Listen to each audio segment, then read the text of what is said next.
I might just do an audio since my video doesn't seem to want to work today. But I really wanted to get on, and hopefully I'm going to be able to get on. But hello, lovely loves.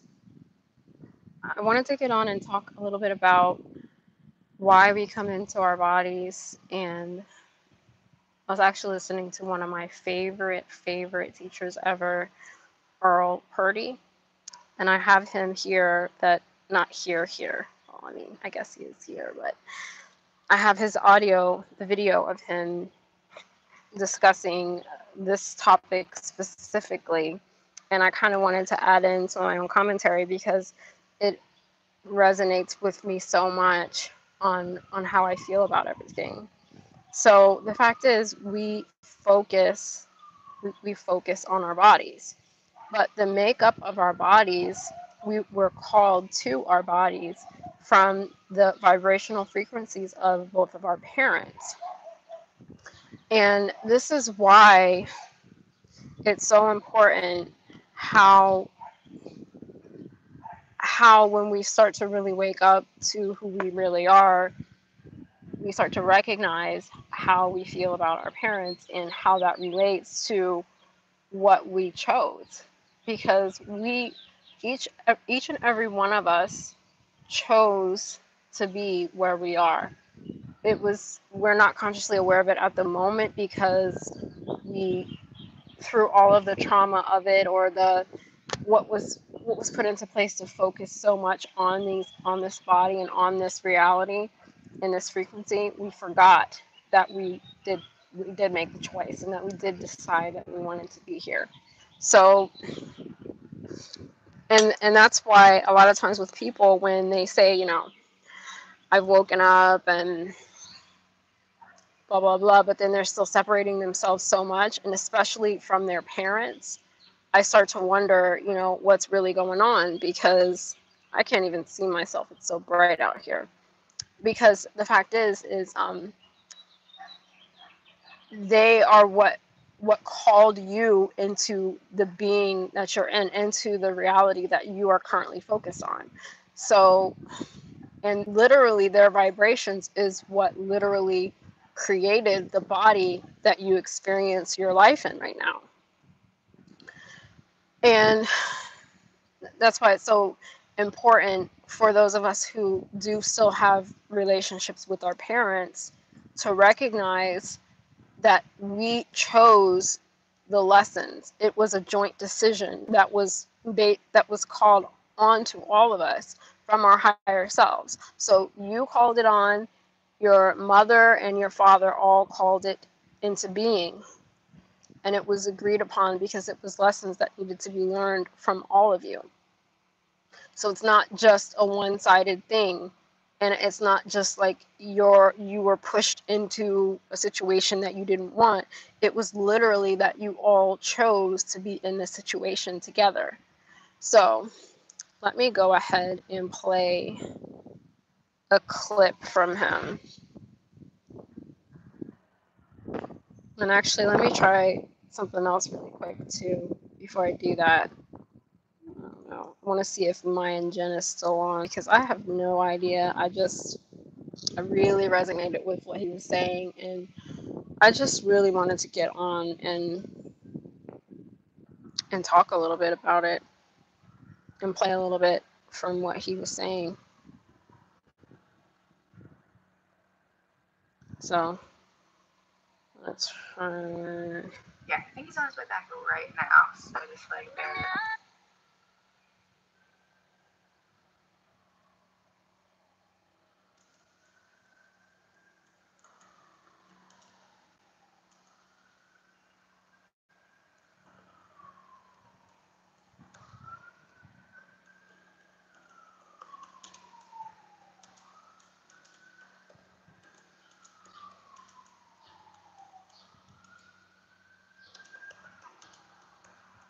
All right. So let me go ahead and play this.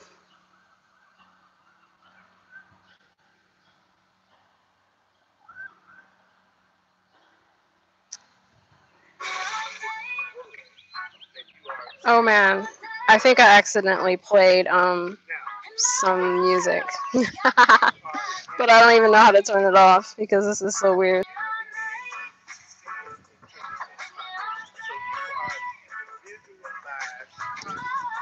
I don't know how to work my own computer right now.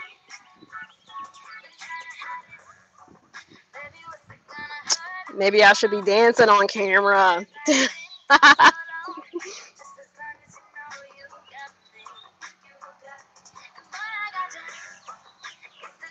I don't even know where this is playing from.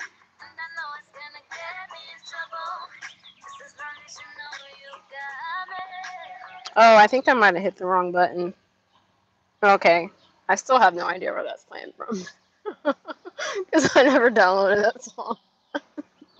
Okay. So, again, why we came into the body, and I'm going to listen to Earl talk a little bit about this. I don't know if it's going to be able to be heard on this. And you are individualized consciousness. Everything is consciousness, but you are an individualized consciousness. You are an aspect of the one consciousness. Now, your becoming an individualized consciousness, that cannot occur before the moment of conception in your mother's womb. So basically what he's talking about is that what comprises our individualized consciousness is the decision that we made and the allowance of being drawn to the vibrations of both of our parents at the moment of conception. So when we were conceived, we were a part of it because we were then drawn to the vibrations that both the mother and the father had at the moment of conception. So it was a joint will for us to be there, and we were drawn to the circumstances, the specific circumstances, the state, the country, the race, the gender, all of it was called into being by the agreements of everyone.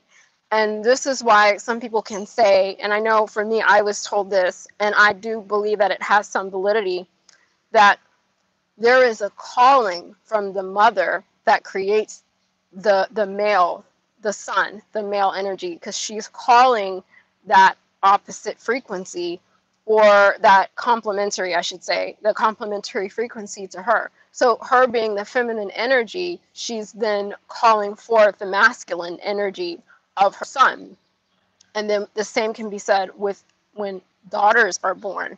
The male is now calling, he's calling the most. It's the vibration is higher there, and the calling is higher there for the complementary frequency to come for him. This is why it's so often that the daughters have the affiliations with their fathers, and they have this relationship with their fathers, and then the mothers with the sons. And it's also why a lot of times too you'll see, because you're drawn into this frequency so much, you're drawn in to the point where now you want, when you get older, you'll end up finding someone that's kind of like your father, or a lot of times with men, they'll end up wanting someone that's kind of like their mother. And this is when they have relationships where that drawing of the frequency is recognized in their lifetime, where they recognize and they appreciate that the frequency was there and that it brought them into being. And in a way, it's still part, like they're still looking for that complementary aspect of it. So I'll go ahead and keep playing. Actually, I wanted to play, I think it was 20.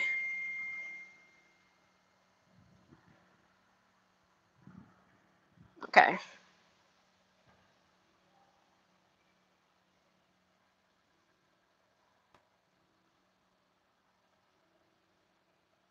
All right, yeah. You are here in the physical body, so evidently you were very successful at lowering your frequency and entering the physical body. Now, what is that physical form made of? What is your physical body made of? What is the physical body made of? The physical body is not made out of inert matter.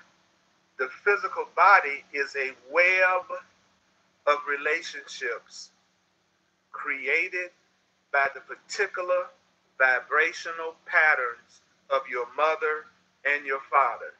Now that's deep. So I want to stop it here because it's like, it is deep. So it's a web of relationships, and it brings, the vibration actually causes the physical manifestation of your body.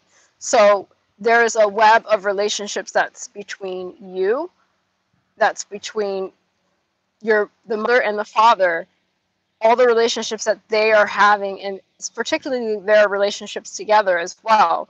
And and the pregnancy itself calls upon it the outlook of the mother, because but her physiology and her emotional state is then affecting the first universe of the child, which is the first moment of they're in the womb. So now they're being affected by that.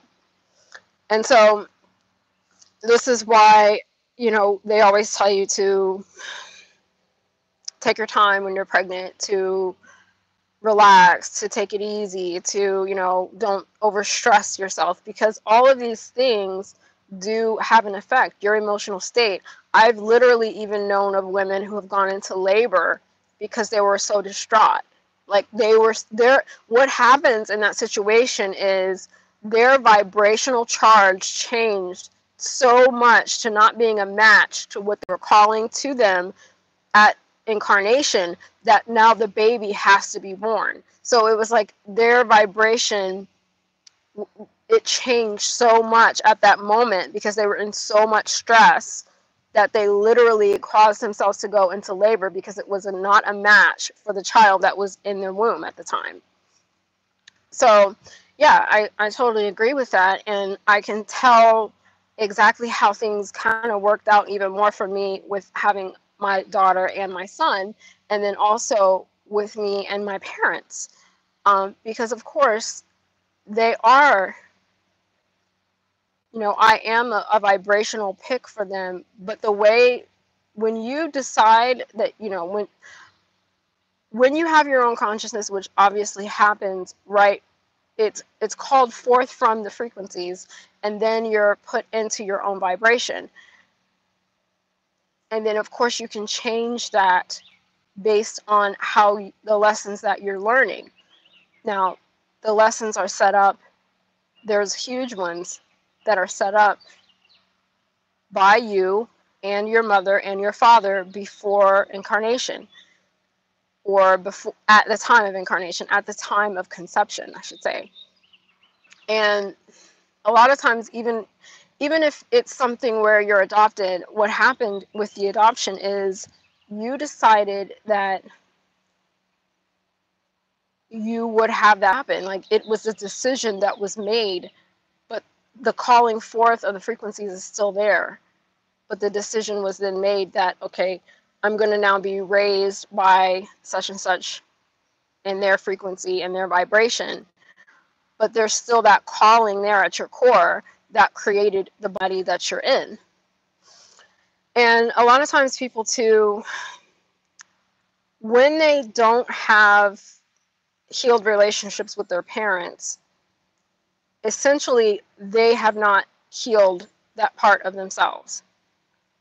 And I'm not saying that you're ever going to completely change the way your parent chooses to act or behave, because that is something that they are calling to themselves, and that is something that they are choosing to do.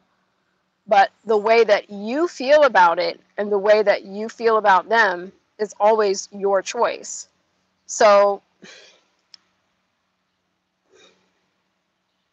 even with me, like with my father, there are certain situations where it's like, why don't I paint him as a bad guy for whatever or whatever? But it's just not in my nature to do so, because ultimately what he's doing or whatever he chooses is always his choice. And it's always my choice to how I'm going to take it and how I'm going to perceive him. And the amount of love that I have for him, it's not something that I could ever express through a video broadcast. The way that I feel about my parents could never be expressed through a video broadcast, because it is so intensely powerful that transcends beyond anything that could be informed. And all the things that go on, all the physical things that are happening between what he does or what my mother does, they're all just these reactions based off of what the perception has caused. But none of it is actually what they really are when they're reacting to their reality in front of them. And I recognize that about them. And my relationship with my mother is with both my parents is really, really helpful. And it's funny because I couldn't put it into words how much I appreciate them, and how much I love them no matter what. This has nothing to do with circumstances. This has nothing to do with anything that they could have done or not done. This has to do with who they are, and how they, I don't even know how to say it, how I was able to come into being through them, and how I was able to come into this consciousness. And it's like at this point, there's nothing left but to, because what else are we here for but to communicate that love? And that love is something that could never be communicated through words. That love is something that you have to do through your actions. You have to do through your being. You have to do from who you are, from what you are inside. Like this is what we are. So let me go ahead and listen to a little bit more of him before I get off of here. Consciousness. Thank you, Patricia. I'm glad that you're happy that I didn't check out. But I tell you, I remember vividly being given that choice that I could. And so if you're still around, it's because you.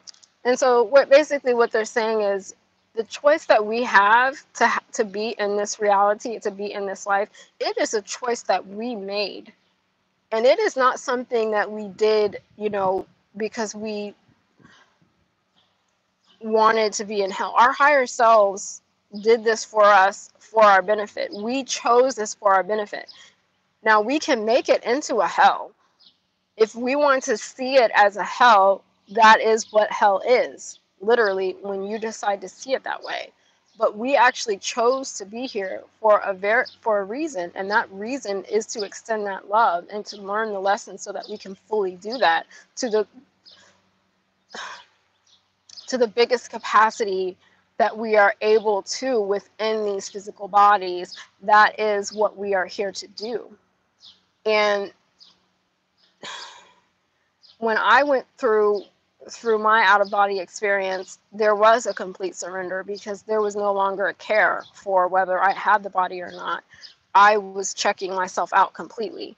And the thing about it wasn't so much that I had a choice. Oh, well, if you want to leave now, you can. It was more of a, hey, why do you want to take this so seriously? Why do you want to hurt yourself? Everything is perfect. You are being carried through a summer's breeze. Like, you are literally, and this is something that makes me think of my father, and my daughter is the same way with my husband. When you're little and you have your dad carry you, and he, like, maybe you fall asleep outside and he carries you through the breeze into the house, the feeling that you get, and but it's even a lighter. It's like you're floating and just being carried along as if, row, row, row your boat. Merrily, merrily, merrily, merrily, life is but a dream. It's that feeling of, hey, I'm literally just being carried. I'm literally just floating, and there's absolutely nothing amiss. That was the feeling that I got when I literally just gave up everything. Then I was like, oh, so, wow, I'm just floating. Literally, and this is where the focus comes in, because when you focus in this reality, you're focusing yourself to such a density that this is how it feels. Like, it feels like there's this heaviness to it. and there's this cardinal like just flying right around me. It just keeps going back and forth. So yeah, that is literally how things are supposed to be, versus when you focus on the heaviness of judgment, which I did a video on how judgment causes the density. When you get into the density of it, it gets really heavy. And this is why when it happens, there is no need to feel the weight of it, because the weight is what you make it. It's when you allow it to weigh you down is where the weight comes from.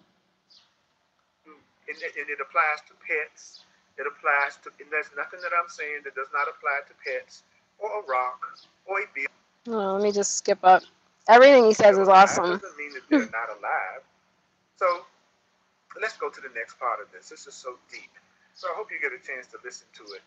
And I'm going to continue through this journey of the soul. This chapter is really resonating to me. And it's got some mind-boggling things to come.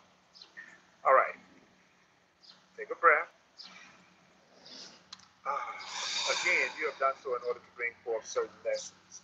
You have done this because of certain patterns held within the consciousness before you turn your attention to this dimension. Let's go back. I like that. And this is the thing. There are certain patterns, and these patterns that you're here to undo, it's like this spiraling pattern. And in order to undo it, you have incarnated, or you have decided to, be conceived in this specific set of circumstances that you're in order to undo the pattern. The pattern, though, is not just your pattern. This is a pattern that is shared by everyone. These are all, like, everything is connected. Everyone has. This is why it's not always so specific to your specific ancestors. The setting up of the circumstances is specific to your ancestors, but the joint connection of everyone is not specific to your ancestors. The patterns themselves are not specific to your ancestors, but the circumstances and the particular way that the pattern is set up for you at this moment in every person's life is set up by their ancestors and themselves. And all of it is a vibrational call, and a vibrational call to remember. And we all have our part. We all have our particular role in the remembering of who we really are. You have done this because of certain patterns. You are here because of certain patterns that you had before you tuned into this dimension. You're here because of patterns that you had before you were born. You are here because of certain patterns that you had before you were born. Now, for the vast majority of people that's listening to me right now, for the vast majority of people that are listening to me and reading this right now, that dissension, that quantum leap that we made from the realm of pure spirit, which is from a different vibrational state into the vibrational state of the third dimension, was a shock. So much so that your awareness forgot yourself as pure spirit. I'm going to say that 2 or 3 times because I think. And this is true too, because when we came into our bodies, the amount of focus to go to this density is so intense, and we are so incredibly focused on it that we forget. And this is why when kids are born, at first they can't really focus. It's like they're honing it in. They've honed in so much of their energy on into the physical realm and into this physical reality that we're in, and then the dimensional pull of it and the shock of it and the acclimation that's involved in getting into this and focusing so hard on this reality causes you to forget what you really are. Not to mention, no one here really no one here is able to really show to a baby the way that it would need to be. So it's set up where you have to learn. Like when you're born, you have to learn then how to talk. You have to learn then how to walk and how to do all these things. And in the process of learning all of these things that you have to learn, you actually forget what you really are, and you actually forget where you really came from, because the focus is so great and the shock is so deep to your system for where we are now and what's going on here now. So I'm gonna. Miscarriage has had a very powerful effect on many people that are listening. Let me give you a tip about something. Whenever you have the correct perception of something, you can tell when you have the correct perception of something. Because when you have the correct perception of something, it makes you feel some form of peace. Correct perceptions engender peace. So that's why when I would say something like a miscarriage is a soul determined to go back to the spiritual realm and not be in the physical plane at this time, and you've gone through that experience, it would give you some form of peace. I'm not saying it'll make you jump up and down with joy, but you will feel some form of peace. And also, too, when you have an abortion, which a lot of women do, and then it's like they want to beat themselves up over it because maybe they regret the abortion. Even with the abortion, the circumstances that is set up, so there is a soul, or there is a consciousness that is being drawn to the circumstances, and that's why you have the baby. That's what the baby is. It's a drawing to the circumstances to unwind the pattern that is there. And all of these patterns are connected, and they're all part of the entire universe, the setup of the universe. So there's a specific pattern that then they're called to help to unwind. The higher self calls it on your higher self and the fathers, and then the consciousness comes in. If you then decide that you are going to end that, and you end the pregnancy, you abort the baby, this does not mean that this consciousness is not going to be able to come through. It just means that the circumstances that is used to come through is going to be different. The pattern is still going to be solved. The pattern is still going to be unwound. It's just going to be unwound in a different way, maybe a different time, maybe a slightly different set of circumstances that will still engender the same pattern and the same vibrational pattern to unwind it. So I just wanted to also say that, because a lot of people really get very condemned, like, to someone who chooses to have an abortion, and trust and believe that what we really are, and the God that is us, there will always be a way for whatever it is that needs to be done will be done. It's already done. It's already over. So there's no need to think that, okay, now I've somehow messed up the situation because I had this abortion or whatever. It's still going to be done. And there is no condemning involved. It's just a choice that you made.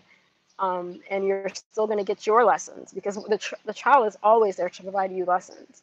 Don't forget that your child is there to teach you. Like, your child, you're there to help to guide and to assist, but they're there to teach you, literally.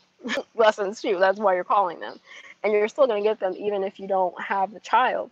You're just going to get them in a different way, and it may take a little bit longer than what your soul had originally engendered for you or called to you, but it's still going to happen. So I just wanted to also say that really quick. The truth, love always makes you feel some form of peace. So remember, when you're feeling crappy, when you're feeling angry, when you're feeling separate, when you are feeling guilty, when you're feeling depressed, when you're feeling sick, when you're feeling alone, when you are feeling attacked, when you are feeling hurt, it means there's something you are not seeing correctly, because love makes you feel good. Love makes you feel free. Yeah, so and that's true. Whenever you feel something that's not love, and it's not even so much that it's not love, it's a blocking off of it. And that's kind of along with the discussion. I was in part of it with the Manjan Abaddon and Corey, and they were talking about love and hate. And hate is just a lack of love. So it's a lack of love with conflict. Conflict is literally the root of all evil, because without conflict there is no concept of evil. Like, what would there be to be evil to without something to conflict with? And in reality, love is actually complete unity and complete sharing and joining, and there is no conflict in it because all of it is truth. It's all just there. That's all there is. So there is no conflict in love, which is why there really is, you really can't say that it is the opposite because it's all encompassing. But when you take it down to the level of concepts, you can say that it is a concept of opposites. But in reality, it's not, because it's just a lack of love, a lack of nutrition, even speaking of Zen, because Zen actually said it that way before, and I don't know how he was using it, but when you have a lack of nutrition, you could also say it's like a lack of love. You could also say it's like a fear or a blocking off of what you really are. And that is all that hate is. Hate is that combined with conflict, or combined with the feeling of wanting to condemn, wanting to judge something outside of yourself. And all of that doesn't even exist because there's really nothing outside of you. So there's nothing to condemn, there's nothing to hate, there's nothing to conflict against in truth. So I don't know if I'm going to listen to any more of this or if I'm just going to call it out and end it. But I'm really happy I got on because I really wanted to talk mostly about the what happens when you incarnate into your physical body and why you decide to have this experience. What does it really mean? Like, why are you having it? Like, what? Obviously, the patterns, the intentional patterns are set up, and you can find out what they are through like numerology, through astrology, and through your parents. So, later, loves. Bye.